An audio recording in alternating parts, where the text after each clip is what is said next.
Hello everyone, welcome back to this video. In this video we are going to just categorize this table. So we have only one item on this table, so we need the title, created date, updated date and the draft. So for that we need to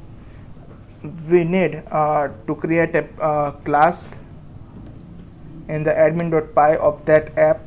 So class blog admin, and I need to inherit the admin.model admin class, and now I need to just create a one array or tuple, you can say, create a one data structure which contains the fields which we have in our models.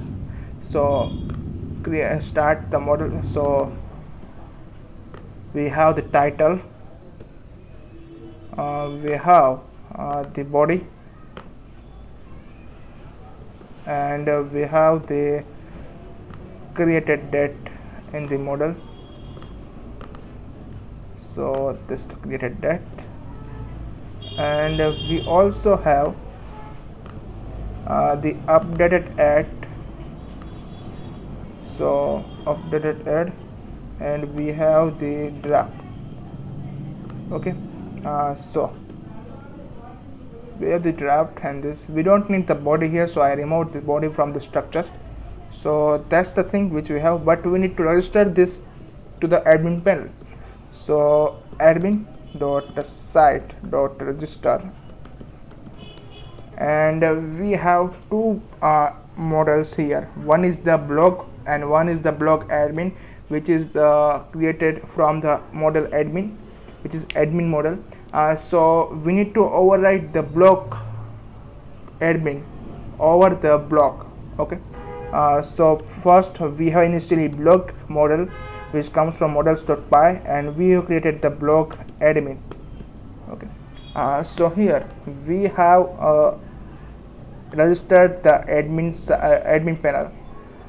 So we can refresh this page, and we can see that here updated ad and created ad is here. So when I add the blog, and I will uncheck the draft and save this, then you can see if I check this draft, then you can see also you can see that when I have created a new entry in the blog, then it will showing up from my admin panel.